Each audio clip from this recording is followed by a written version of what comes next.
भगवान शिव जी के पुत्र जो गणेश और कार्तिक जी, तो उस एक प्रसंग में गणेश जी का पहले जन्म हुआ और पहले मतलब गणेश जी का सबसे पहले तो कार्तिक भगवान का जन्म हुआ, फिर गणेश जी का जन्म हुआ और गणेश जी का पहले विवाह हुआ, बाद में कार्तिक भगवान का विवाह हुआ।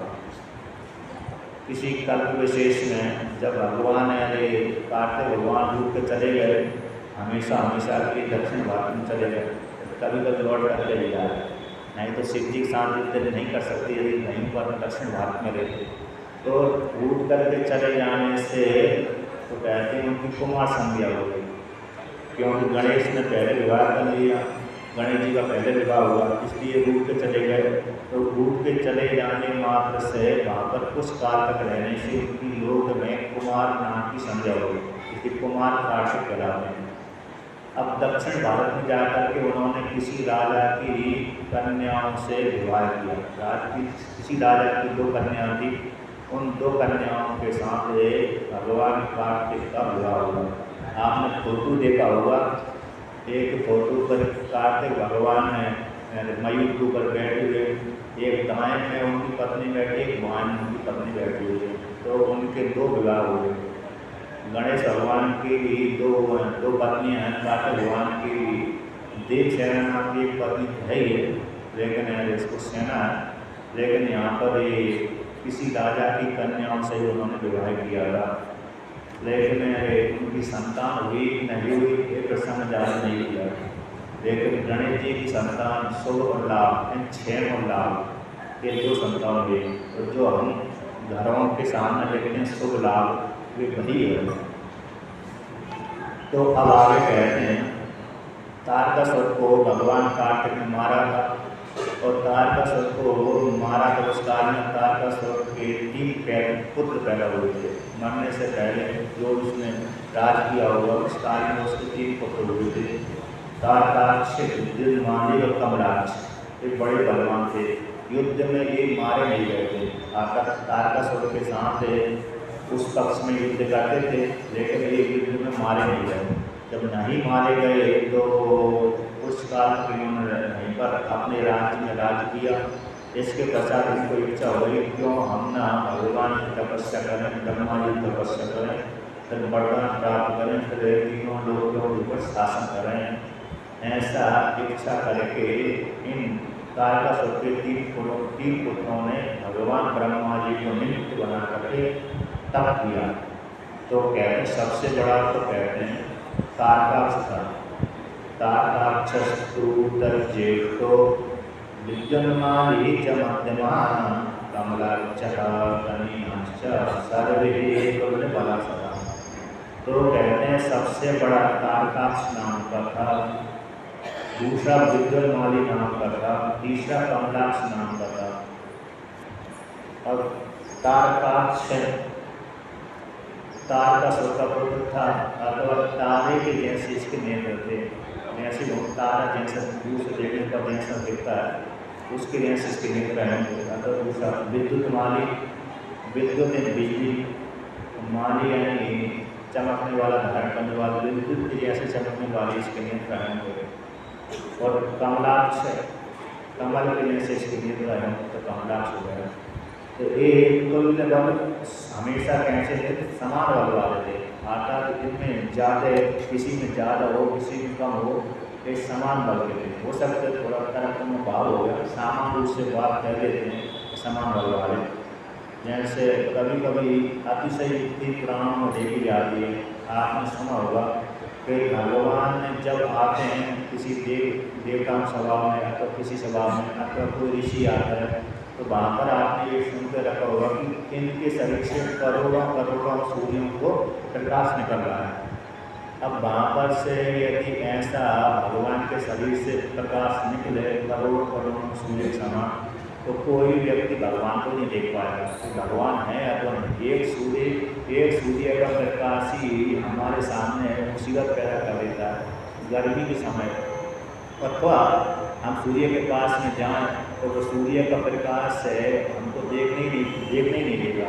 क्योंकि सूर्य का प्रकाश, एक सूर्य का प्रकाश इतना तीव्र होता है, ज्वलनशील हो जाता है, तो वो उसके आगे हमारी आँख काम नहीं करती। यदि भगवान की शरीर से करोड़ों करोड़ों सूर्य के समान प्रकाश निकल जाए तो भगवान ही नहीं दिखेंगे, है कि नहीं है भगवान, ये समझ में नहीं आएगा। तो उसका वो अतिशय युक्ति बोलते हैं, आदत बढ़ा चढ़ा करके बोलना, किसी बात को दुगनी तिगनी चौगुनी बढ़ा चढ़ा करके बोलना, तो मतलब ये प्रशंसा के रूप में की जाती है। तो प्रशंसा के माध्यम से भगवान का ऐसा रूप है, ऐसा सूर्य के समान, जब जैसे 12 सूर्यों से होते हैं उस कारण भगवान पूरी पृथ्वी को नष्ट कर देते हैं। तो उसी प्रकार से यहाँ पर जो प्रशंसा है वहाँ पर मतलब प्रशंसा के माध्यम से, यद्यपि उनके आने से, भगवान के आने से सभी व्यक्ति की बुद्धि कुंठित हो जाती है, ये इतना जरूर जरूर है, क्योंकि उनके ज्ञान, भगवान का ज्ञान तो अपरंपार है, तो उनके आगे जिनकी बुद्धि कमजोर रहती है भगवान की बुद्धि अधिक रहती है। इस प्रकार से तो कहते हैं ताक से तीनों जो ताका से उन्होंने भगवान ब्रह्मा जी को निमित्त बना करके सुमेरु पर्वत, जो सुमेरु पर्वत सोने का पर्वत है, आप जा सकते हैं वहाँ पर तो सोना खोद कर ला सकते हैं, लेकिन सोने का पर्वत है सुमेरु पर्वत, आज भी वहाँ पर सोना मिलता है।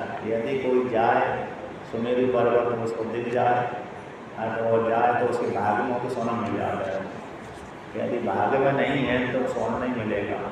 योग भाषिककार कहते हैं कोई व्यक्ति सोने की खदान में चला गया तो सोने की पर्वत पर चला गया, यदि भाग्य नहीं है तो गरीब ही रहेगा। तो सुमेरु पर्वत पे आप जाएं वहाँ से सोना खोद कर ला सकते हैं, यदि मिल जाए तो भाग्य में हो तो। जैसे आपने देखा होगा नदी के किनारे, गंगा किनारे उसी सुमेरु पर्वत से सोना टूटते टूटते आता है। गंगा जी के बालू में सोना रहता है, गंगा के बालू रहता है, जम्बू नाम की जो नदी है, जम्मू कश्मीर में रहती है, उसके उसमें सोना रहता है। और सिंधु देश में जो बहती है नदी, सिंधु नदी, उसके पानी जल में सोना बहता रहता है। तो वहाँ पर हिमालय से ही सुमेरु पर्वत से वो सोना आता रहता है, छोटा छोटा कण कण के रूप में बहता है, एकत्रित करना पड़ती है। और कभी कभी नीलम आदि आते हैं, नीलम आदि जो बर्फ बहुत दिनों तक नीचे पड़ी रहती है, फिर वो जम जाती, दूसरी प्रकृति के अनुसार दूसरा कार्य हो जाता है उसमें, फिर वही मणि के रूप को धारण कर लेती है। तो वो कभी कभी कट कट करके आती है, तो कभी कभी किसी को भाग्य में होता है मिल जाता है। तो इसलिए सुमेरु पर्वत पर जो सोने का पर्वत है, वर्तमान काल में तो हमको तो सुमेरु पर्वत समझ में नहीं आता, और वो पूरा पहाड़ी पहाड़ लगता है, बर्फीला पहाड़ी पहाड़, और सीधा सीधा सुमेरु पर्वत यही है। बद्रीनाथ के वाला जो पर्वत है वो सुमेरु की तलहटी में बसा हुआ, तलहटी है उसकी। तो वही उसी पर्वत पर जाकर के किसी देश विशेष में जाकर के उन्होंने तपस्या करी, यानी हिमालय क्षेत्र में। पुराणों के अनुसार सुमेरु पर्वत की परिक्रमा सूर्य भगवान करते हैं, पुराण के अनुसार है, अन्य के अनुसार नहीं। तो कहते हैं यहाँ पर जाकर के किसी को काम है ब्रह्मा जी को निमित्त बनाकर उन्होंने तपस्या करी। तो वर्णन करते हैं वर्षाणां तु शेषंगै मस्तकेन स्थितः तथा वर्षाणां तु सतेनैव ऊर्ध्वबाहु च आस्थितः। कहते हैं हजारों वर्षों तक वो पृथ्वी के सिर के बल खड़े रहकर के, कभी 1000 वर्ष तक सर नीचे है, पैर ऊपर है, इस प्रकार से कभी खड़े होकर के, कभी बैठ करके, कभी शीत को सहन करके, कभी गर्मी को सहन करके, कभी वर्षा को सहन करके इन्होंने भयंकर तपस्या की। तो इस प्रकार से तपस्या को देख करके भगवान ब्रह्मा जी प्रसन्न हुए, और प्रसन्न होकर के उनको वरदान देने के लिए आए। भगवान ब्रह्मा जी ने कहा तो मैंने आपकी तपस्या से प्रसन्न हुआ हूँ, तो मेरे से वरदान ले लो, मांग लो, जो भी अभिष्ट हो तो मेरे से वरदान हो मांग लो। जब इस प्रकार से तारकासुर के पुत्रों से कहा, तो तारकासुर के पुत्रों ने सुनकर के ब्रह्मा जी की वाणी सुनकर के प्रणाम आदि किया, स्तुति करी, तो कहा यदि आप हमको वरदान देना चाहते हैं तो हमको सभी प्राणियों से अबद्ध बना दीजिए, अजर अमर बना दीजिए। यदि प्रसन्नो देवेशा यदि देहो परस्त्वया अवध्यत्वं च सर्वेषां सर्वभूतेषु देहिना। तो तारकासुर के पुत्र कहते हैं, हे ब्रह्मा जी, यदि आप वरदान देना चाहते हैं और हमारे ऊपर प्रसन्न है तो सभी भूतों से हमको अवध्य बना दीजिए, किसी भी प्राणी से हमारी मृत्यु न हो और हमको जरा है, रोग आदि कभी भी सताए ना। जरा भी व्यक्ति को सताती रहती है। जरा बूढ़े व्यक्ति कहते हैं कि जैसी जवानी आई तब तक तो व्यक्ति आनंदित होता है, जवानी के बाद जैसे ही आगे बढ़ा व्यक्ति स्त्री या पुरुष तो फिर उसके मन में कष्ट होने लगता है, क्यों मेरे पास में जरा नाम की स्त्री आ गई। इसके कारण मैं बड़ा दुखी हो गया हूँ, अगर दुखी हो गई हूँ, क्योंकि कोई फिर व्यक्ति सुनती नहीं है। तो इसलिए जरा आदि मेरे पास में आए ना। रोग आदि व्यक्ति को शिथिल बना देते हैं। जैसे ज्वर आ गया किसी में, तो ज्वर आदि रोग आएगा सबसे बड़े, फिर बाद में ज्वर के साथ साथ दूसरे आ जाते हैं। तो जरा रोग आदि रोगी ना आए और कहते हैं अजर अमर हमको हो जाए, अजर अमर हमको बना दो। इस प्रकार से ब्रह्मा जी से वरदान मांगा और हमारी सारी इच्छा पूर्ति होती रहे, ऐसा ब्रह्मा जी से वरदान मांगा। तो ब्रह्मा जी ने ऐसा सुना कि अजर अमर होने का वरदान मांग रहे हैं। तो ब्रह्मा जी कहते हैं, नास्ति सर्वप्रमुचः निबद्धुहानतोऽसुरः अन्यं वरं गृहीत्वं वै यादृशो हि रोचते। भगवान ब्रह्मा जी कहते हैं, कोई भी व्यक्ति जन्म लेता है उसको अजर अमर होता ही नहीं है। अगर कोई भी, चाहे देवता हो चाहे कोई हो, पूर्ण अमृत तो किसी को प्राप्त होता ही नहीं है। इसलिए तुम अजर अमर को छोड़ करके कोई दूसरा अजर तो मान सकते हो, अमर नहीं मान सकते। जरा नहीं आएगी ठीक है, किंतु अमर हो जाओगे ऐसी बात नहीं है। अगर अमरता को छोड़ करके दूसरा वरदान हमसे मांग लो, जो तुम्हारे मन में हो उस वरदान को मांगो जो अच्छा लगे। अमर होने का वरदान मत मांगो, क्योंकि जो जन्म लेगा वो मरेगा। अजर तो व्यक्ति बना रहेगा, क्योंकि जब तक जिएगा जवानी बनी रहेगी। बहुत से ऋषि भी जवान बने रहते हैं, राजा भी जवान बने रहते हैं, स्त्री भी जवान बने रहती है, पुरुष भी जवान बना रहता है। देवता तो जरा से रहते रहते हैं, क्योंकि उनकी आयु हमेशा नवयुवक के समान बनी रहती है। उनकी जो स्त्रियां हैं वह भी नवयुवती के समान रहती हैं। इसलिए जरा उनके पास में नहीं आती, किंतु मृत्यु नहीं आती उनके पास में, ऐसी बात नहीं है। अगर उनके पास में मृत्यु आती निश्चित है, उनकी जितनी आयु है उतनी वो आयु भोगते ही हैं।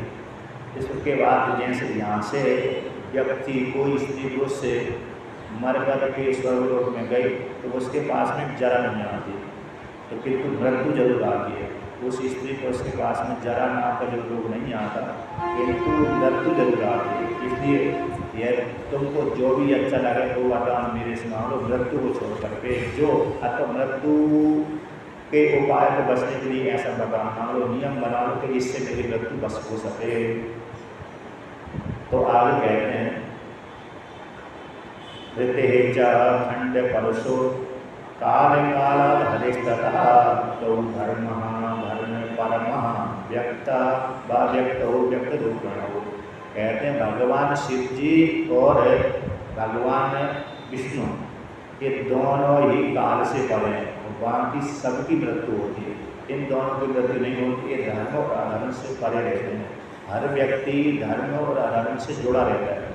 जो व्यक्ति धर्म और अधर्म से जुड़ा है उसको मृत्यु होना निश्चित बात है, किंतु भगवान विष्णु भगवान पुत्र शिव जी धर्म और अधर्म से परे हैं, इसी हेतु से इनके पास मृत्यु नहीं आती।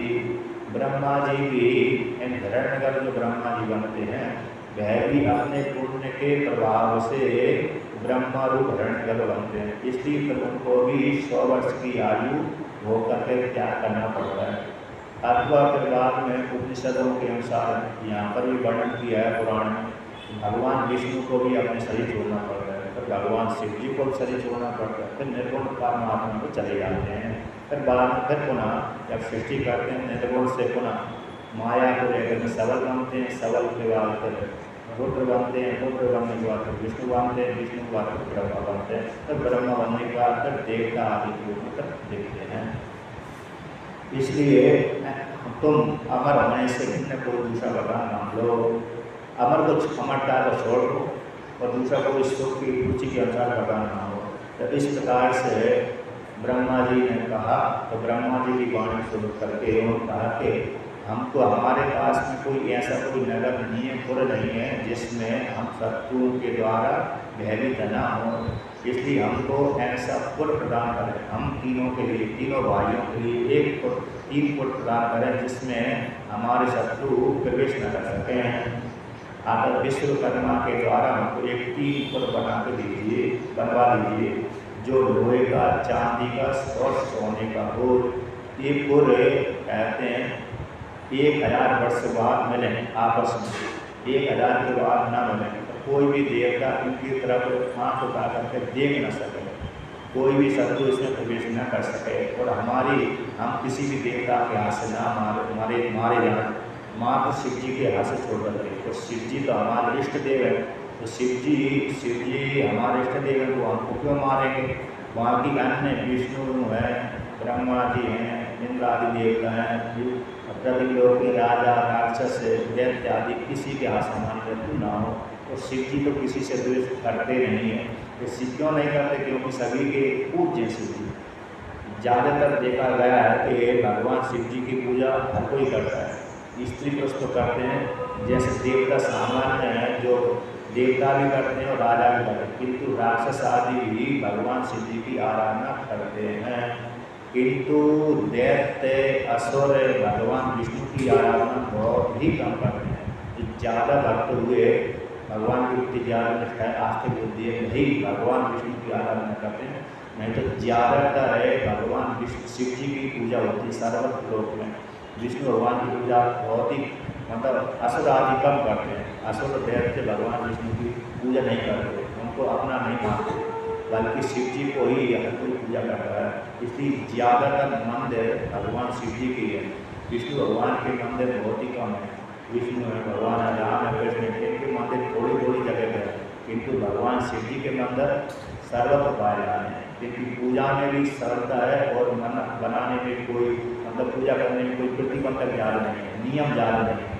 भगवान विष्णु के मंदिर में नियम ज़्यादा होते हैं, इस प्रकार से हर कोई अंदर जा नहीं सकता वहाँ पर। इसलिए भगवान के शिव जी के मंदिर सबसे ज़्यादा बाहर पूरे विश्व में ज़्यादा शिव जी के मंदिर पाया जाता है।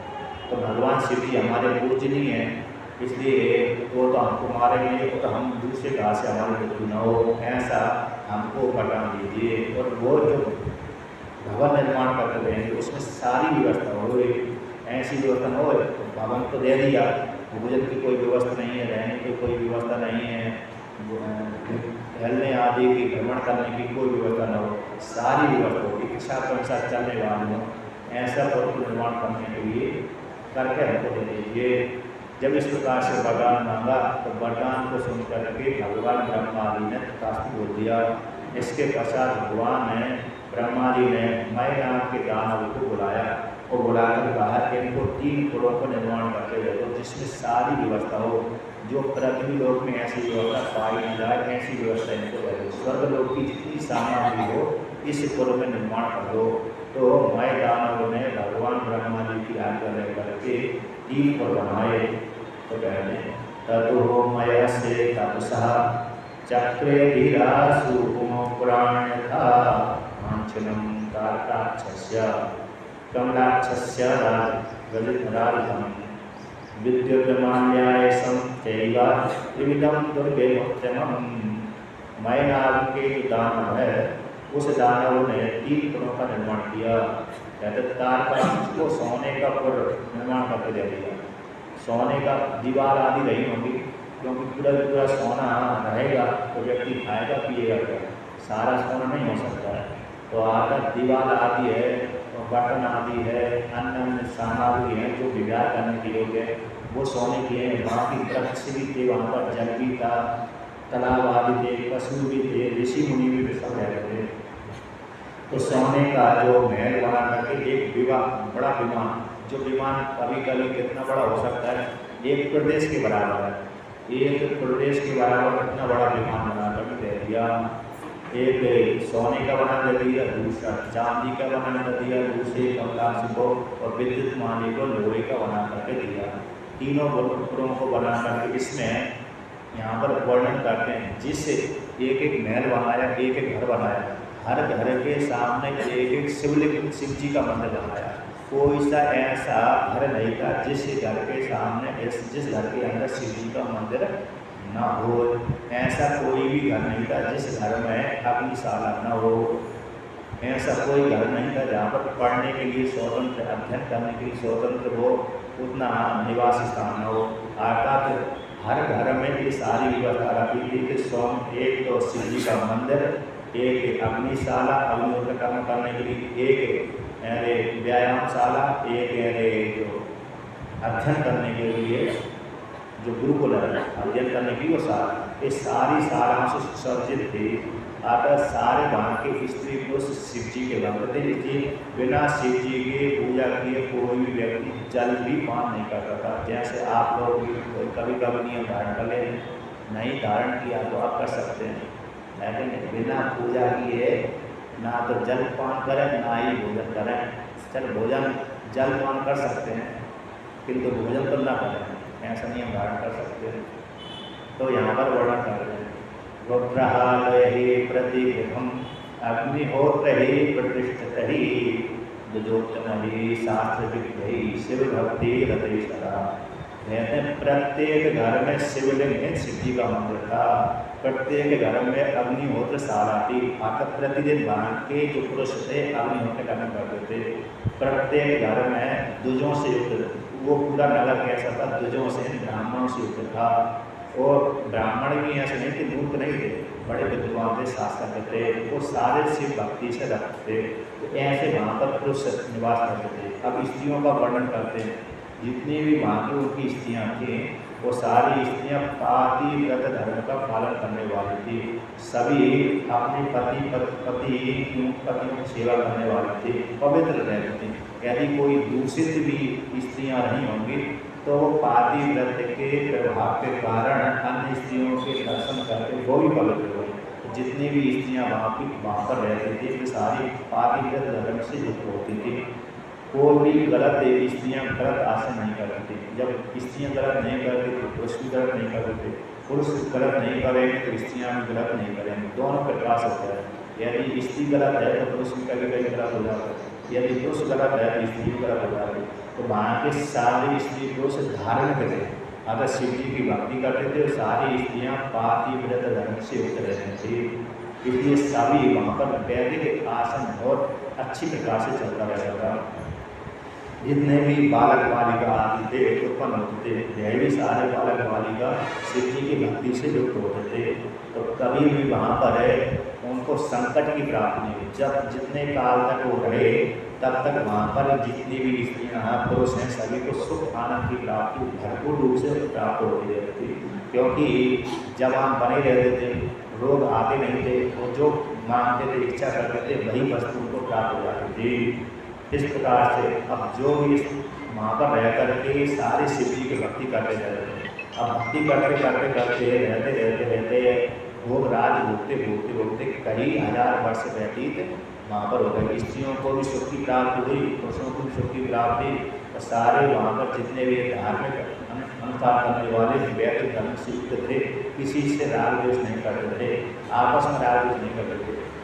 इसके पश्चात वहीं पर ये तीनों जो मैदान से सुरक्षित होकर के वहाँ पर तीनों जो कारणासों के तो निवास करते थे, राज करते थे। अब उन पर कमी क्या थी, वहाँ पर तो उन्होंने अच्छी व्यवस्था चलाई थी कि मेरे राज्य में, मेरे नगर में कोई भी चोर चोरी नहीं करेगा, अन्य गलत कार्य नहीं करेगा, ये अच्छी व्यवस्था चलाई। किंतु उनको कमी क्या थी, वो पृथ्वी लोक में आते थे, जिस किसी राजा के ऊपर आते थे वहाँ की संपत्ति लुट कर ले जाते थे, यही उनकी खराब कमी थी। अगर स्वर्गलोक में जाते थे तो स्वर्गलोक की सारी संपत्ति भी छीन ले रहे थे। यदि भी वहाँ पर संपत्ति थी किंतु दूसरे की संपत्ति भी छीन लेते थे, एक गलत कार्य करते थे। देवता की संपत्ति छीन लेना, किसी राज्य के ऊपर अपने विमान को उतार लेना, तो राज को चौपट कर देना, तो अन्य कार्य करना, दूसरे के धर्म को नष्ट करते थे, अपने धर्म को कभी भी नष्ट नहीं किया उन्होंने। शिव जी की भक्ति कभी नहीं छोड़ी, किंतु दूसरे के धर्म को, दूसरे व्यक्ति को परेशान करते रहते थे। देवताओं को परेशान करना, मनुष्यों को परेशान करना और ऋषि मुनियों को परेशान करना, ये उनका स्वभाव था। विशेष करके देवताओं को परेशान करना। तो इसी से देवता दुखी हो गए। वो दुखी होकर के भगवान शिव जी से कहा, भगवान ब्रह्मा जी से कहा, हे ब्रह्मा जी, हम इन तारकासुरों के पुत्रों से बड़े परेशान हैं, हमारी कृपा करो। क्योंकि उन्होंने देवताओं को जीत लिया, क्योंकि देवताओं के द्वारा उनकी मृत्यु होने वाली नहीं थी। इसी सारे देवताओं को उसके साथ युद्ध किया, तो युद्ध करके उनको जीत लिया। और जीत लेने के कारण अब वो देवता पराजित हो गए। तो पराजित होने के कारण देवताओं को जो प्रभु लोग के ऋषि भाग देते थे, तो देवताओं के पास भागना पहुँच करके इनके पास पहुँच जाता था। इसलिए देवता दुखी हो गए। और देवता दुखी होने के पश्चात ब्रह्मा जी के पास में गए, और ब्रह्मा जी के पास में जा करके ताकि हमारी जो दशा देखी इन तारकासुरों के पुत्रों के कारण हम बहुत दुखी हो गए, हमारे ऊपर कृपा करिए, हमारे दुख को दूर करिए। जब इस प्रकार से ब्रह्मा जी से प्रार्थना करी, तो ब्रह्मा जी ने भी कहा कि उसकी मृत्यु तो किसी भी देवता से नहीं हो सकती शिव जी को छोड़ करके, इसलिए तुम विष्णु भगवान के साथ जा करके शिव जी से प्रार्थना करें। तो शिव जी से जब प्रार्थना करी विष्णु भगवान के साथ छोड़ करके, तो वहाँ पर कहते हैं शिव जी की आराधना करते हैं सारे देवता, ब्रह्मा विष्णु सारे देवता। तो वहाँ पर वर्णन करते हैं शिव जी को लेकर के, सालग्राम सदा चारकम शिलाशूर स्वध्वजा पूज्य रूपेषु सर्वेषु नरदहलिंग मेरु। एक कहते हैं कि हे शिव जी, आप है सालग्राम शिला के रूप में आप ही विराजमान, शिलाओं के मध्य में सालग्राम शिला है, और पूज्य के रूप में आप है धर्मदेश्वर लिंग के रूप में रहते हैं, आप ही सभी रूप में प्रयोग हैं। जब इस प्रकार से शिव जी की स्तुति करी, तो शिव जी उनकी स्तुति को सुनकर के प्रसन्न हो गए। और प्रसन्न हो जाने के पश्चात शिव जी कहा, क्या बात है, मेरी स्तुति क्यों करें? तो महाराज, तारकासुर के पुत्रों के द्वारा हम पीड़ित हैं, हमारे दुख की आप निवृत्ति करिए। तब इस प्रकार से शिव जी से कहा, तो शिव जी ने कहा कि मैं उनको नहीं मार सकता, वो नहीं मार सकते, आप हमारी रक्षा करिए, क्योंकि वो मेरे भक्त हैं। जब मेरे भक्त हैं तो फिर मैं कैसे मारूं, है कि नहीं? यदि व्यक्ति खराब कार्य कर रहा है, किंतु भक्त है उसका, तो वो नहीं मारता। यदि भी मालूम के दुष्ट गलत कार्य कर रहा है, तो किंतु भक्त होने के कारण उसकी गलती को देखते ही नहीं था। जैसे कर्ण को मालूम था कि दुर्योधन गलत कार्य करता है, फिर भी उसका साथ ही देता था, और नहीं दिया, उसने छोड़ा ही नहीं उसका। कर्ण ने दुर्योधन का साथ नहीं छोड़ा। यदि भी कर्ण पूरा जानता है ये देवता ये पांडवों के साथ अन्याय करता है, पांडवों को इसने झेड़ दे करके मारा, अन्य प्रकार से मारा, उसकी संपत्ति छीन ली, उनकी सब कुछ गलत कार्य करता, फिर भी कर्ण उसका साथ देता था। उसी प्रकार से शिव जी ने यहाँ पर कहा कि मेरे भक्त हैं, मैं उनको नहीं मारूंगा। जब तक वो अधार्मिक नहीं होते, अगर पापी नहीं होते, तब तक मैं मार ही नहीं सकता। यदि मैं धार्मिक व्यक्ति को मारूंगा तो फिर वेद की मर्यादा ही नष्ट हो जाएगी। तो मेरे भक्तों को मैं नहीं मार सकता जब तक वो पापी नहीं होंगे। इसलिए तुम पहले तो उनके धर्म को च्युत करो, तभी वो आध्यात्मिक होंगे, तब फिर उनको मैं मारूंगा। इस प्रकार से भगवान ने सारे देवताओं से भगवान शिव जी ने ऐसा बोल दिया, तो देवता थोड़े दुखी हो गए। अब क्या करें, भगवान शिव जी मारेंगे नहीं तो वो दूसरे का से मरने वाले हैं नहीं, किस प्रकार से इनकी मृत्यु हो और हमारा सुख की प्राप्ति हो। ऐसा बात विचार करने के पश्चात तो कहते हैं भगवान विष्णु ने अपनी योजना बनाई। विष्णु भगवान ने पहले अपने यज्ञों को आह्वान किया, यज्ञों के आह्वान से उन्होंने बहुत से भूतगणों को उत्पन्न किया, और भूतगणों को उत्पन्न करके आज्ञा दी कि तुम सा उत्तरपुरासुरों के ऊपर आक्रमण कर दो। तो जैसे ही भूतगण वहाँ पर रहे, भगवान विष्णु की आज्ञा लेकर के जो शिव जी के यज्ञ के कुंड से उत्पन्न हुए थे, वो त्रिपुरासुरों के नगर में गए, तो वहाँ पर जाने से पहले ही मर गए। आकर त्रिपुरासुरों के सारे देव दोनों को मात्र लगा दिया। जितने भी भूतगण उत्पन्न किए थे वो सारे देवताओं के द्वारा मारे गए। इसके पश्चात भगवान विष्णु भी उस युद्ध में उनके साथ लड़ने के लिए गए, किंतु भगवान विष्णु भी त्रिपुरासुरों के द्वारा हार गए, क्योंकि वो भी ब्रह्मा जी के वरदान के द्वारा हारने वाले थे। इसलिए सारे देवता हार गए और देवतियों के द्वारा। अब जब इसके पश्चात जब देवता दुखी हो गए तो भगवान विष्णु भी हार गए। देवताओं ने भगवान विष्णु से कहा कि हमारे लोगों को दूर करिए, किसी प्रकार से उच्युत करिए। तो भगवान विष्णु ने क्या किया, उनके धर्म को च्युत करने के लिए, धर्म से हटाने के लिए, पापिष्ट बनाने के लिए भगवान विष्णु ने एक चालाकी की। अर्थात भगवान विष्णु ने एक अपने शरीर से एक पुरुष का निर्माण किया और पुरुष को निर्माण करके यहाँ पर कहते हैं वही पुरुष भविष्य में कलयुग में विष्णु के अंश रूप से बौद्ध धर्म का प्रचार करने वाला होगा। तो उसी को लेकर के यहाँ पर कहते हैं असभ्यचः महातेजः पुरुषं स्वात्मसंभवम् एकं मायामयं तेषां धर्मविघ्नान्ते नमच्युतः। कहते हैं भगवान जब देवताओं से की प्रार्थना सुन करके देवताओं को हित करने के लिए, त्रिपुरासुरों को मारने के लिए, उनको धर्म से च्युत करने के लिए, जब तक धर्म से च्युत नहीं होगा व्यक्ति तब तक पापिष्ट नहीं होगा।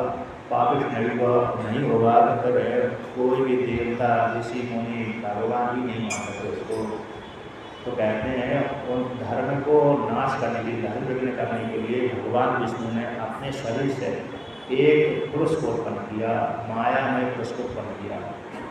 मुंडिनं म्लानवस्त्रं च कुंभिः पात्रसमन्वितं दधानं कुंजिकां हस्ते चालयन्तं पदे पदे। वह जो पुरुष कैसा था, मुंडी था, यानी मूड मुड़ाया था, मतलब जो चोटी भी नहीं थी उसके सर पर और बाल के शादी भी नहीं, मुंडी था, सन्यासी के जैसा था। पर मिलान वस्त्रम मतलब कैसा था, सुंदर वस्त्र पहने नहीं हुआ, मिलान यानी फटे पड़ाए गहरे चले कपड़े पहना हुआ था। गुम्पी पात समन्वितम आकर एक काठ का पात्र था उसके पास में, एक हाथ में उसके लकड़ी का पात्र था जिससे भिक्षा आदि न करता। दधान कुंजिका हस्ते चालयन्तम पदे पदे। तो कहते हैं एक हाथ में झाड़ू भी था, तो झाड़ू लेकर के एक पद आगे पैर बढ़ाता था, आगे पैर बढ़ाने से जगह को झाड़ लेता था। क्यों झाड़ लेता था, कहीं इस मेरे पैर के नीचे कोई चींटी चीटा ना आ जाए, जब चींटी चीटा आ जाएंगे तो मर जाएंगे, तो फिर कैसे हो जाएंगे, मेरे को हत्या लगेगी इत्यादि को लेकर के आगे पैर बढ़ाकर रहता था। पैर बढ़ाने से पहले आगे झाड़ लेता था, तो झाड़ते झाड़ते आगे चल रहा था।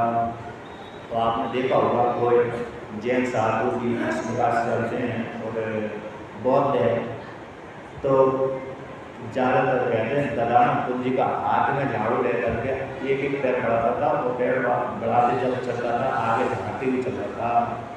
तो इस प्रकार से ऐसा वो एक दंडी एक पुरुष उत्पन्न किया भगवान विष्णु ने। वस्त्रयुक्तं तथा स्तम क्षीयमाण मुखे सदा वाचा विरले कहते हैं अपने एक हाथ से यहाँ पर कहते हैं नाक पे मुख पे कपड़ा बांधा हुआ रहता था। क्षीयमाणा मुखे हाथ से छुपा हुआ रहता था, मुख पर कपड़ा लपेटे रहता था। कहीं मेरे मुख से कहीं थूक ना निकल जाए अथवा कोई हिंसा न हो जाए तो ऐसा हो जाए, इस हेतु से वह अपने मुख पे क्या करता था, कपड़ा बांधे रहता था। जैसे वर्तमान काल में आजकल मैं स्त्री को कपड़ा लगा कर रखते हैं, कोरोना के डर चलता है कि नहीं, ऐसे ही वो डरता था। तो कहते हैं छह मुख में कपड़ा लपेटा रहता था। और धर्म इस प्रकार से धर्म ऐसा वाक्य को उच्चारण कर करके कर रहा था। उसी काल में भगवान विष्णु के पास में आया और आपने मेरे को किस लिए उत्पन्न किया, मेरे को आपने दीजिए। तो इस प्रकार से भगवान विष्णु ने कहा कि तुम मेरे से उत्पन्न हुए, मेरे स्वरूप को मेरे जैसे हो, तुम मेरी आज्ञा से एक धर्म के विरुद्ध 16,000 श्लोक वाला एक शास्त्र की रचना करो। 16,000 श्लोक वाला एक शास्त्र की रचना करो, वो भी कैसा, धर्म के विरुद्ध है। कहते हैं मायं महामायं शासं सर्वषोडशसहस्रकं स्वतिष्ठान्तपूर्णं च वर्णाश्रम and विवर्जितम. श्रौत and श्रुति and वेद, स्मार्ट and स्मृति. श्रुति और स्मृति के विरुद्ध वर्ण, आश्रम, ब्राह्मण, क्षत्रिय, वैश्य, शूद्र, ये 4 वर्ण के जो 4 प्रकार के वर्ण होते हैं. आश्रम, ब्रह्मचारी आश्रम, गृहस्थ आश्रम, वानप्रस्थ आश्रम, संन्यास आश्रम. 4 आश्रम, 4 वर्ण. तो श्रुति स्मृति के विरुद्ध ऐसा कोई एक जो धर्म के विरुद्ध हो 16,000 वाला श्लोक वाला एक है शास्त्री रचना करो. तो अपभ्रंश होना चाहिए. अपभ्रंश वाला शास्त्र कुछ धर्म देखे कुछ ना देखे. आप नास्तिक आस्तिक वाला जिसको पढ़ करके व्यक्ति नास्तिक हो जाए, भगवान के प्रति श्रद्धे समाप्त हो जाए, ऐसे ग्रंथ की रचना करें. तो जिसको पढ़ करके व्यक्ति पूजा पाठ करना बंद कर दें, जो भी पूजा पाठ करते हैं उसको पढ़ करके बंद कर दें. तो ऐसा नास्तिक ग्रंथ की रचना करो. तो 16,000 जो धर्म दिखता तो धर्म जैसा है किंतु धर्म नहीं अधर्म है, ऐसे ग्रंथ की शास्त्र की रचना उसने की. उसके पश्चात भगवान विष्णु कहकर मेरी आज्ञा से तुम पालन करोगे तो फिर तुमको कोई रोक करेगा नहीं. तो इसके तुम्हारा उसी शास्त्र को उसका प्रचार करना. और सत्युग में पैदा हुआ होगा तो त्रेता में पैदा हुआ होगा तो द्वापर युग उस काल में तो शास्त्र की चर्चा नहीं होती थी, अगर उसका विस्तार नहीं हुआ. किंतु जब वो तुम्हारा जो शास्त्र जो रचोगे, जब कलयुग आएगा तो कलयुग विशेष इसका प्रचार प्रसार होगा. कलयुग में ज़्यादा ही बढ़ता है. सतयुग में, त्रेता में है, द्वापर युग में बौद्ध धर्म में, जैन धर्म कम रहता है, लेकिन सतयुग में इसमें कलयुग में ज़्यादा बढ़ता है. तो कहते हैं इस प्रकार से उसने जब भगवान विष्णु ने ऐसा कहा, श्रुति में तो शंका पहले से कर रहे थे. श्रुति में अरे सतो असत सत जाए एक छांदोग्य शब्द होती है, असत से सत्य उत्पत्ति होती है. तो इस श्रुति किसकी मत को पुष्ट करती है, शंका करती है कि बौद्ध धर्म, तो बौद्ध धर्म का एक प्रचार करते हैं. शंका आती है कि असत से सत्य उत्पत्ति होती है. बौद्ध धर्म नहीं मानते असत से सत्य उत्पत्ति होती है. तो श्रुति में श्रुति को सामान्य रूप से वर्णन कर देती है, किंतु पूर्व पक्षी के रूप में जो बौद्ध धर्म में आता है वो कहते हैं असत से. देखो श्रुति भी प्रमाण है हमारे विषय में पुष्ट करती है, हमारे मत को पुष्ट करती है कि असत से सत्य उत्पत्ति होती है. तो वहाँ पर श्रुति में सामान्य रूप से वर्णन कर देते हैं. तो संकेत रूप से वर्णन आता है. तो सारे धर्मों को जो भी आस्तिक नास्तिक धर्म देते हैं वो श्रुति में संकेत रूप से आते हैं. श्रुति तो साफ वैदिक होते हैं, किंतु संक्षेप रूप से जो अन्य वादियों के मत को यहाँ पर शंका के रूप में उठाते हैं. तो ऐसा ग्रंथ की रचना करी. इस प्रकार के ग्रंथ की रचना करने से तुमको दोष नहीं लगेगा, अगर तुमको पाप की प्राप्त नहीं होगी. तुम्हारे ग्रंथ तो जो अनुशीलन जो भविष्य में करेंगे उनको पाप की प्राप्त होगी. तुमने मेरी आज्ञा से पालन किया है तो तुमको कोई खराब नहीं है, किंतु तुम्हारे मत को पढ़ करके जो उसका अनुशीलन करेंगे तो वो धर्म से व्यक्त हो जाएंगे, सनातन धर्म से व्यक्त हो जाएंगे. ऐसा वहाँ पर आगे की इस कथा में वर्णन होता है. इसके पश्चात हम यहाँ से जा करके अपना कृत कार्य करके, जिस उद्देश्य से मैं तुमको उत्पन्न किया, अपना कार्य करके तुम यहाँ से जाकर कहाँ पर जाना, मरुस्थल देश में जाना. और मरुस्थल देश में जाकर रहना, वहीं पर रह करके तो फिर बाद में जब कलयुग आएगा उस काल में तुम क्या करना, उस धर्म का प्रचार करना, तुम्हारे धर्म का प्रचार होगा. तो वहाँ पर से जो पुरुष था, मुंडी था, अपना कार्य करके ग्रंथ की रचना करके और धर्म से पुत्राश्रमों को धर्म से भ्रष्ट करके वहाँ से अपने कृत कार्य करके 4 शिष्यों के साथ होकर के मरुस्थल देश में जाकर रहने लगा. वो ही मरुस्थल देश कौन है, वर्तमान काल मतलब भारत देश की भूमि से भय देश में. तो वहाँ पर नास्तिक मत ज़्यादा है, मिलेक्ष चाहिए. मिलेक्ष दारूसी मत को लेकर के गुजारा करते हैं, भगवान को नहीं मानते. पुनर्गत्वा मरुस्थल्यां त्वयादियो स्थापत्यं च स्वधर्मेण कलियुगात् समागमे. जब तक कलियुग नहीं आता तब तक तुम वहाँ पर मरुस्थल देश में जाना, वहीं पर रहना. अब जैसे ही कलियुग आए तो कलियुग के आते ही तुम फिर भारत में प्रवेश कर जाना, क्योंकि जब तक कलियुग नहीं आता तब तक हिंदू सनातन धर्म को छोड़ के कोई सा धर्म यहाँ पर पलता भी नहीं है, फूलता भी नहीं है, नाम भी नहीं देता है, मात्र सनातन धर्म देता है. जैसे ही कलयुग आ जाता है तो ये सनातन धर्म से विरुद्ध वाले, विरोधी पार्टी वाले, विरोधी जो नास्तिक मत वाले फिर भारत में आपने प्रवेश करना, क्योंकि कलयुग को बढ़ाने वाले होते हैं। कहते हैं प्रवृत्ति चाहे योगे तस्मिन सुयो धर्म प्रकाशदान शिष्य भक्तिया। जब कलयुग का आरंभ हो जाएगा तब उस युग में तुम्हारे धर्म का प्रचार होगा शिष्य प्रति शिष्यों के माध्यम से। किंतु जब तक कलयुग आरंभ नहीं होगा तब तक तुम अपना यहाँ पर त्रिपुरासुरों को नाश करवा करके वहाँ पर मुस्तक देश में निवास करना। इस प्रकार से भगवान विष्णु ने आज्ञा दी। आज्ञा देने के पश्चात उसने एक 16,000 वाला घटना करी और उसने उसी एक जो पुरुष उत्पन्न हुआ था उसने पुनः अपने शरीर से ही 4 पुरुषों को उत्पन्न किया, अपने जैसे पुरुषों को उत्पन्न किया। आज चारों सन्यासी के जैसे वेश वाले थे और वो भी धर्म करते थे। वो 4 शिष्य बन करके एक पांचवा स्वयं था और 4 शिष्य एक मिल करके एक ग्रंथ की रचना करी। उन्होंने 16,000 ग्रंथ की रचना करने के पश्चात अपने शरीर से उत्पन्न होने वाले 4 शिष्यों को उस ग्रंथ का रचना पढ़ाया। पढ़ाने के पश्चात वो धर्म का प्रचार करने के लिए और त्रिपुरासुरों के राज में प्रवेश किया। तो जैसे त्रिपुरासुरों के राज में प्रवेश करने लगा तो कहते हैं वहाँ पर पहले से शिव जी का धर्म चल रहा था। आता शिव जी को मानने वाले थे, सनातन धर्म था चल रहा था। तो शुरू में तो प्रवेश ही नहीं कर पाए।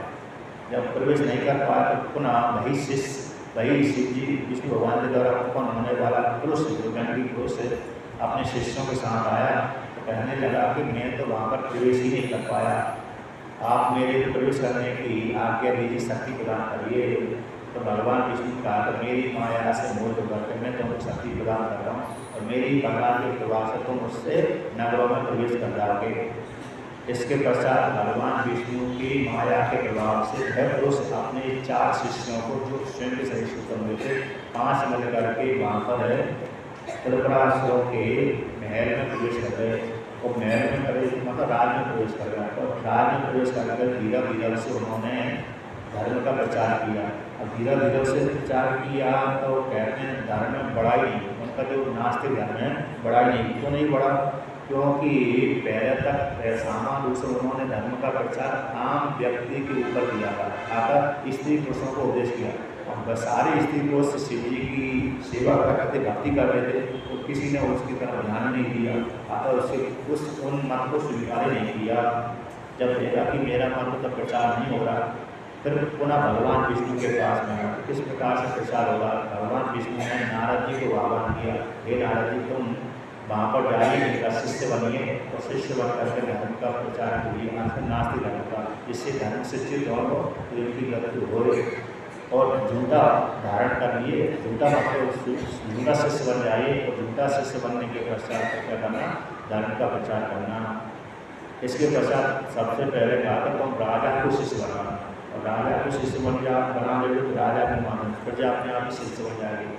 तो ऐसी युक्ति बना करके नारद जी को बुला करके नारद जी को भी भगवान विष्णु कहा कि तुम उससे जो दंडी पुरुष उसका शिष्य बनना और झूठा मतलब उनको मत को स्वीकार कर लेना और पुनः उसी जो दंडी पुरुष है मतलब जो संन्यास मुंडी पुरुष है तो मुंडी पुरुष से एक जैसी वस्त्र धारण करना। तो नारद जी भी भगवान विष्णु की आज्ञा लेकर के उस मुंडी पुरुष के शिष्य बन गए, नास्तिक वाले आचार्य के शिष्य बन गए। उस शिष्य बन करके तो उन्होंने धर्म का उच्चार किया। सबसे पहले विद्युत माली कमलाक्ष और विद्युपाक्ष इन तीनों को शिष्य बनाया।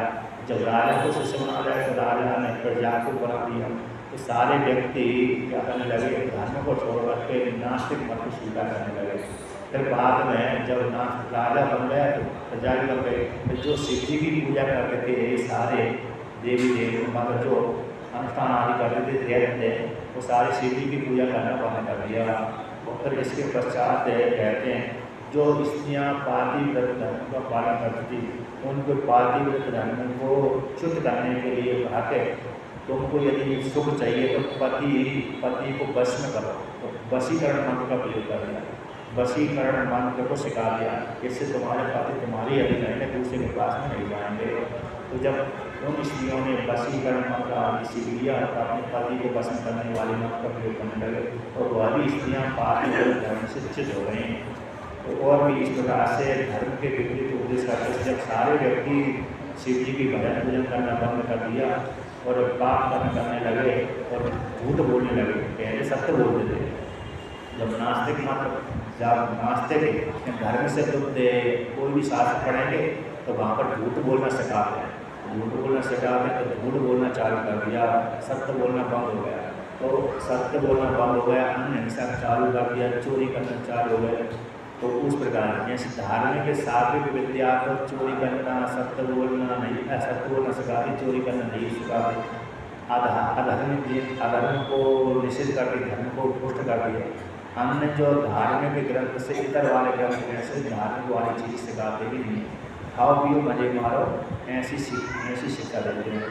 तो जब इस प्रकार से दूसरी प्रकार की शिक्षा हम ले ली तो पाप कर्म करने लगे।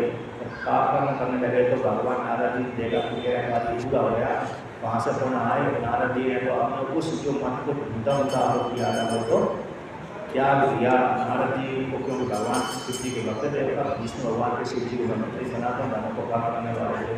तो पहली जो मुंडी था अपने 4 शिष्यों को देखा कि सारे व्यक्ति नास्तिक बन रहे और नास्तिक विधान के पश्चात वहाँ से आया और सीधा मरुस्थल देश में जाकर के अपने शिष्यों के साथ रहने लगा। बाद में ठीक कलयुग में आया, हो सकता है वही कलयुग में आते भगवान बुद्ध के रूप में पैदा हुआ, किसी का विशेषण बुद्ध के रूप में पैदा होते वही विष्णु भगवान, और बुद्ध के रूप में पैदा होकर के उनके 4 शिष्य बनते हैं। सौत्रांतिक, वैभाषिक, माध्यमिक, योगाचार्य, ये 4 मत चलते हैं बौद्धों के। तो बुद्ध के अनुयायी कहलाते हैं, बुद्ध के मत का प्रचार करते हैं।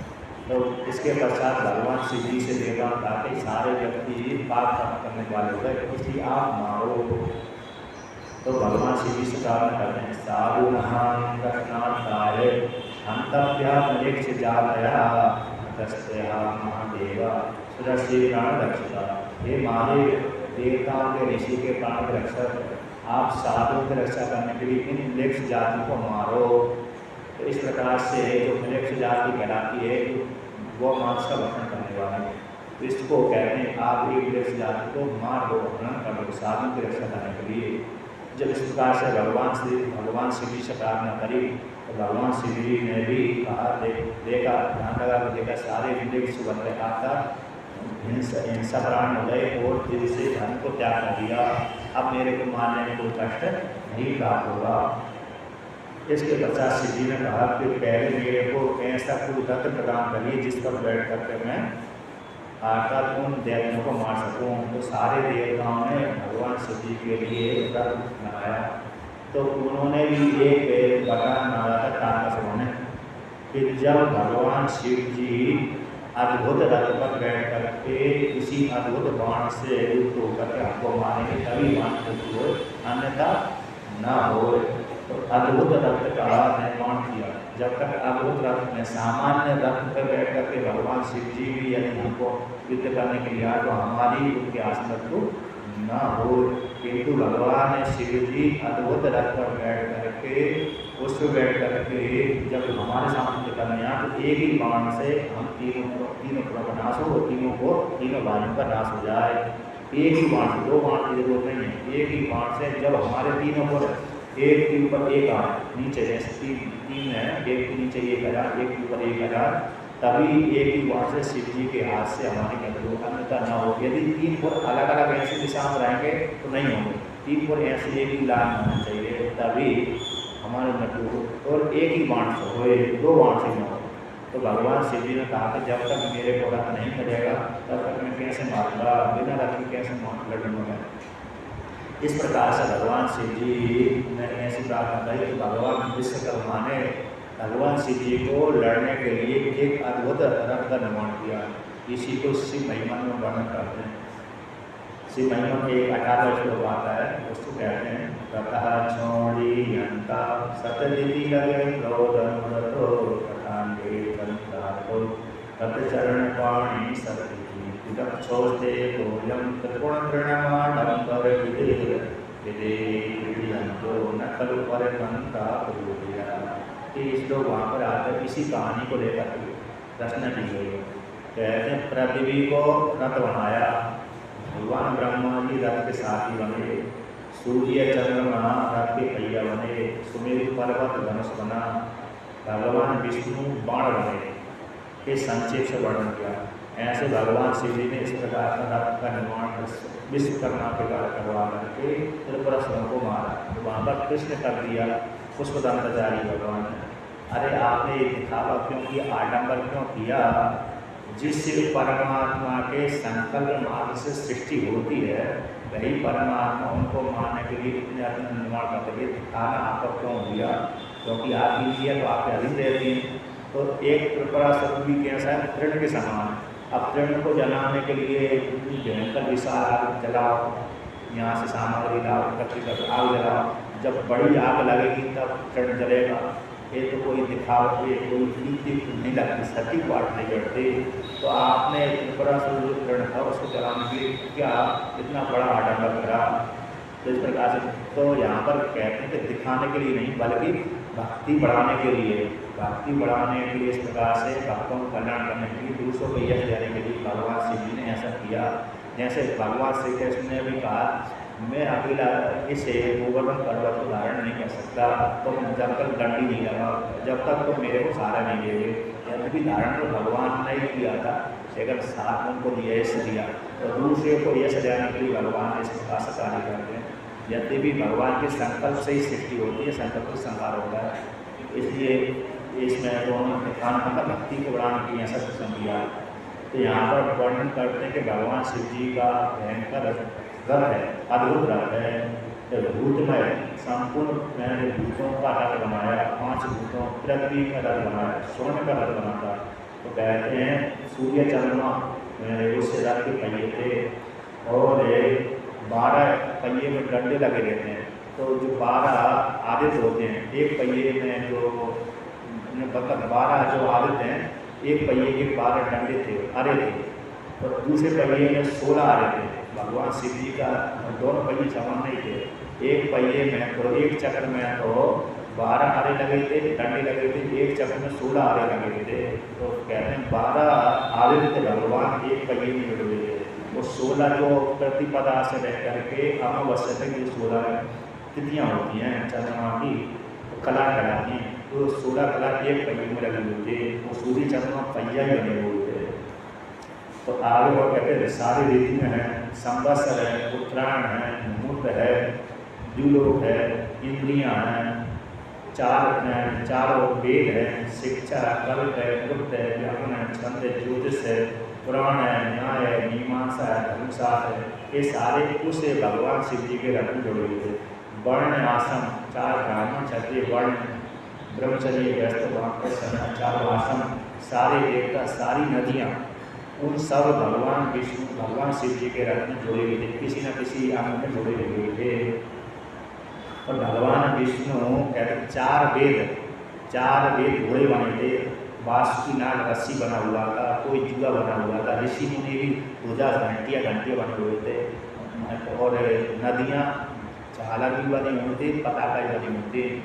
और भगवान ब्रह्मा जी साथी बने थे, भगवान ब्रह्मा जी साथी बने थे, और भगवान विष्णु बाण बने थे। तो ऐसे पुष्प कहते हैं सरस्वती है, धनुष है, सुमेरु पर्वत बना हुआ था, धनुष है, सुमेरु पर्वत बना हुआ था, भगवान विष्णु बाण बने थे। इस प्रकार से 4 वेद उस रथ घोड़े बने हुए थे, उस रथ को खींचने वाले। अब इसके पश्चात भगवान शिव जी के सामने ऐसा विशाल रथ आ गया, उस रथ पे भगवान ब्रह्मा जी ने रस्सी को पकड़ करके हाँकने के लिए तैयार हुआ। भगवान शिव जी जैसे उस रथ के ऊपर बैठने के पश्चात जैसे भगवान ब्रह्मा जी ने घोड़ों को हाँका, तो 4 जो वेद घोड़े थे घुटने के बल के ऊपर गिर गए। अगर वेद भी परमात्मा के बात को सहन नहीं कर सकता, तो भगवान विष्णु देखा कि वेद परमात्मा के बात को वह नहीं कर सकता, खींच नहीं सकता, तो भगवान विष्णु तुरंत ही वहाँ पर घोड़ा बनता, मतलब बैल बन गए, और बैल बन करके जुड़ क्या हुए, उसके रथ में जुड़ गए। तो 4 घोड़े 1 बैल। भगवान विष्णु नंदी का रूप भी है, तो नंदी बन करके उसको घोड़े को मतलब भगवान शिव जी का रथ को खींचा। तो खींचते समय भगवान विष्णु भी उस रथ को खींच नहीं पाए, वो भी नीचे गिर गए, घुटने के बल के गिर गए। फिर भगवान ने कृपा करी तो पुनः फिर चेतना आई, भगवान विष्णु ने 4 वेदों ने 5 मिलकर के भगवान शिव जी के रथ को खींचा। इसके पश्चात भगवान विष्णु पाशुपतनाथ का आश्रम है, भगवान विष्णु जो आश्रम है उसी को अभी भगवान शिव जी ने अभिजीत मुहूर्त में, जब 1000 वर्ष के बाद घूमने के पश्चात योग योग में अभिजीत मुहूर्त में एकत्रित होते थे किसी नक्षत्र विशेष में, योग विशेष में। जब 1000 वर्ष के बाद घूमते घूमते जब वो एक के ऊपर एक आ गया, भगवान विष्णु भगवान शिव जी ने पाशुपत नाम का जो वस्त्र है, जो भगवान विष्णु बने हुए थे, उसी वस्त्र को छोड़ दिया जो अग्नि से युक्त था। तो कहते हैं बनने से पहले, जब छोड़ने से पहले सारे देवताओं से कहा कि ये सारे देवता तुम पहले मुझको पति मानो, तुम सारे देवताओं क्या पशु बनो, तुम जब तक पशु नहीं बनोगे तब तक मैं इन देवताओं को नहीं मानूंगा। तो जब तक देवता नहीं मानेंगे तब तक तुमको स्वर्ग की प्राप्ति नहीं होगी। तो सारे देवताओं ने उससे कहा तुम पहले मेरे पशु बनो और मैं तुम्हारा पति बनूंगा तभी मैं मारूंगा। तो देवताओं ने पशु बनना स्वीकार नहीं किया तो दुखी हो गए। फिर बाद में सारे देवताओं ने आपस में बचा के भगवान विष्णु शिव जी ब्रह्मा जी से कहा मान लो बन जाओ, नहीं बनोगे पशु नहीं बनोगे तो फिर शिव जी मारेंगे नहीं तो तुम कष्ट की प्राप्ति, कष्ट की निवृत्ति नहीं होगी। तो देवता दुखी होकर के शरीर स्वीकार कर लिया। तो ठीक है हम आपके पशु बनते, आप हमारे पति बन जाए। तो भगवान शिव जी पशु के पास को चढ़ाने वाले पशुपतिनाथ बन गए। वही पशुपतिनाथ नेपाल में 5 मुख के द्वार हुआ, जो और मंदसौर में 8 मुख वाले महादेव पशुपतिनाथ हैं। विशेष रूप से वो 8 मुख वाले पशुपतिनाथ तो ये नाम विशेष है, लेकिन नेपाल का जो शिवलिंग है काठमांडू में, तो काठमांडू जो पशुपतिनाथ का शिवलिंग है वही भगवान शिव जी का मुख्य लीला का केंद्र था। तो इसी पशुपति जब बने थे तो प्रकट कहाँ हुए, नेपाल में जाकर के प्रकट हुए थे पशुपतिनाथ के रूप से। तो तब भगवान शिव जी ने कहा कि तुम मेरे में पाशुपत नाम का जो व्रत चालू कर रहा हूँ उसको पढ़ करके श्रवण करके तुम पशु भाव से मुक्त हो जाओगे, सबको चिंता करने की जरूरत नहीं। तो सारे देवताओं ने उस पाशुपत व्रत को अनुष्ठान किया और सारे देवता पाशुपत व्रत को अनुष्ठान करके जीव भाव से मुक्त हो गए, पशु भाव से मुक्त हो गए। जो कोई स्त्री पुरुष से भगवान शिव जी के पाशुपत व्रत को अनुष्ठान कर रहा है वह भी पशु भाव से मुक्त हो जाता है, आकर पाश को छोड़ देते। जैसे सामान्य स्वामी जो किसी किसान है तो अपने किसान ने अपने घर में पशुपालन किया है, तो जब तक किसान नहीं चाहता तो पशु रस्सी से बंधा रहता है। जब किसान चाहता है तो मालिक चाहता है, स्वामी चाहता है कि मैं इस पशु को छोड़ दूँ, तो जैसी रस्सी खो देता मुक्त हो जाता है। उसी प्रकार से जिस साधक ने भगवान का भजन पूजन किया है और वह भजन पूजन के प्रभाव से भगवान प्रसन्न होकर के उस साधक रूप जो पशु है, चाहे वो स्त्री भी हो सकती है चाहे वो पुरुष भी हो सकता है, तो जिस स्त्री पुरुष ने भगवान शिव जी का भजन किया है, भजन करने के प्रभाव से भगवान शिव जी उसके पास से बंधन को तोड़ देते हैं और तो फिर जीव अपने स्वरूप को जान लेता है। भगवान शिव जी का पशुपतिनाथ नाम तभी पड़ा है जब भगवान शिव जी ने त्रिपुरासुरों को मारा था, मारने से पहले। इसके पश्चात भगवान शिव जी उस रथ पर बैठ करके जिस काल जो काल आया उसी काल में भगवान शिव जी ने एक बाण चला दिया। उस बाण को चला दी कहते जैसे ही चला करके उसी काल में भगवान गणेश जी ने विघ्न पैदा कर दिया। विघ्न पैदा कर दिया तो अभी तारक मरे नहीं, तो सबसे पहले भगवान शिव जी ने गणेश जी की पूजा करी। गणेश जी अपने पुत्र की पूजा करें। यद्यपि पुत्र भगवान शिव जी का 2 बार विवाह हुआ है, तो 2 बार विवाह में सबसे पहले भगवान शिव जी ने गणेश पूजा की है, क्योंकि बिना गणेश की पूजा के विवाह नहीं हुआ था।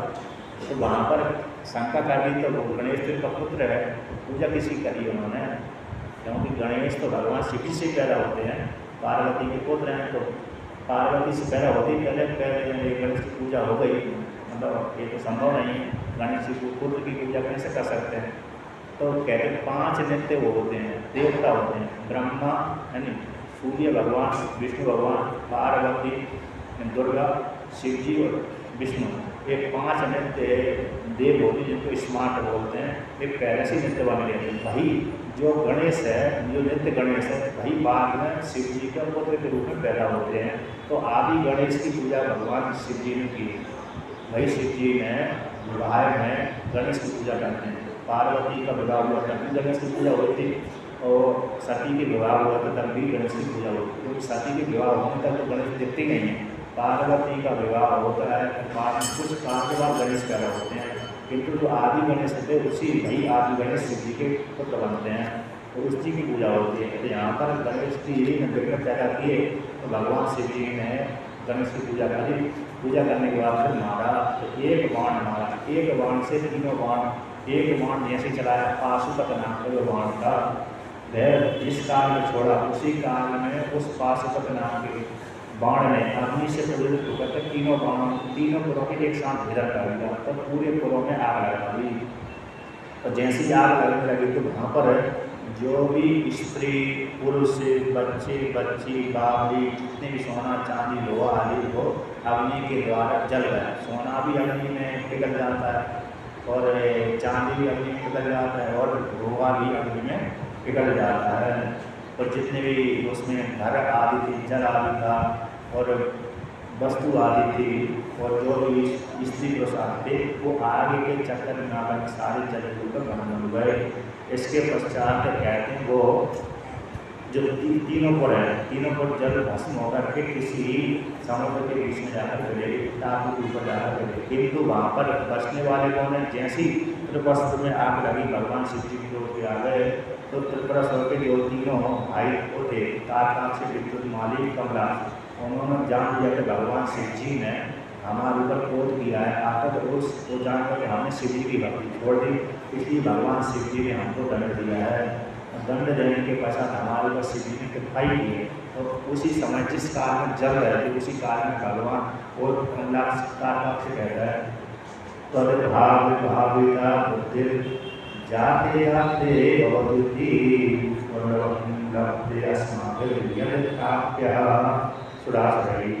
हे भगवान, हम जान गए कि आपकी हमने पूजा छोड़ दी, इसी हेतु से आपने हमको दंड दिया। फिर भी हम जब भी जन्म लें, जिस योनि में जाए, जिस शरीर में जाए और जब भी जन्म है उस कर्म में उस जन्म में हमको आपकी ही भक्ति की प्राप्ति हो। अगर हम हमेशा आपकी भक्त बने रहें, ऐसी आप हमारे पर कृपा करें। या जिस किसी योनि में जाना, चाहे मत्स्य बने, चाहे जीव जंतु बने, चाहे पक्षी बने, चाहे जानवर बने, जिस भी योनि में जान जब भी हमारा जन्म हो उस जन्म में हम आपके भक्त बने रहें, आपकी भक्ति हम करते रहें, ऐसा हमको वरदान दीजिए। तीनों भाई हम आपके भक्त बने रहें। इस प्रकार से वरदान मांगा मरते समय तो भगवान शिव जी उनके ऊपर कृपा कर दी। जब भी पैदा होते होंगे तब तक वो जिस योनि में जाते हैं भगवान शिव जी के भक्त बनते होंगे। कहते हैं उस काल में जितने भी स्त्री पुरुष बच्चे आदि थे जिस किसी अवस्था में थे उसी अवस्था में रहते रहते मर गए। इसके पश्चात वहाँ पर बचा को तो मय नाम का जो दानव था वो मय नाम के दानव ने भगवान शिव जी की भक्ति नहीं छोड़ी थी। वही दानव मात्र अकेला बचा, वो शिव जी की शरण में चला गया तो भगवान मेरी रक्षा करिए। उस शिव जी ने उसके प्रारब्ध को देकर के बचाया। वही मय दानव अकेला एक त्रिपुरों के माध्यम से बचाया, त्रिपुरों के माध्यम से बचाया। बाकी सारे स्त्री पुरुष बच्चे जो भी होंगे मर गए। इसके पश्चात जो भी वहाँ पर जो अपनी थी इसी समुद्र के बीच में उसी टापू को जाकर रही। इसके पश्चात सारे देवता प्रसन्न हो गए। जब देखा प्रश्नों का नाश हो गया तो सारे देवताओं ने भगवान विष्णु भगवान शिव जी की स्तुति करी, प्रसन्न हो गए, उत्सव मनाया। इसके पश्चात ये उत्सव मना करके अपने लोगों को चले गए, है ना। अब आगे की कथा कौन सी है? आगे की कथा पर कल कहते हैं। आगे की कथा एक बार 3 बार प्रसव का हुआ है। एक बार तो ब्रह्मा जी के वरदान के प्रभाव से तारकासुर के पुत्रों को भगवान शिव जी ने मारा। एक कल्प में मयनाग के दानव ने ही 3 पुरों का निर्माण किया था अपनी सामर्थ्य के अनुसार उत्पन्न किया। जैसे आप अपनी सामर्थ्य का गाड़ी मोटर बना लेते हैं उसी प्रकार से मयनाग के दानव ने अपनी सामर्थ्य अनुसार 3 पुरों का निर्माण किया। उस कल्प में भी भगवान शिव जी ने एक ही बाण के द्वारा मारा। एक कल्प में बाणासुर ने 3 पुरों को अपनी सामर्थ्य के अनुसार बनाया। उसमें भी उस कल्प में भी भगवान शिव जी ने बाणासुर के 3 पुरों को मारा। इसी 3 बार भगवान शिव जी ने त्रिपुरों को मारा था। तो इसी त्रिपुरासुराम तक कहलाते थे त्रिपुरांतकम, 3 पुरों को अंत करने वाले। तो हर कल्प में जिस किसी कल्प में त्रिपुरासुरों की जन्म होता है उस कल्प में भगवान शिव जी मारते हैं। तो आगे की जो कथा आएगी जलंधर को लेकर के आएगी, जो पंजाब में एक जिला है जलंधर, वहाँ पर रह कर के वो राज करता था। तो उसकी पत्नी वृंदा उसको लेकर के बाद में चंद्रसूर्य की कथा आती है, जिस प्रकार से तुलसी का जन्म हुआ है उसको लेकर कर करेंगे जलंधर की कथा को करेंगे। ओम पूर्णमद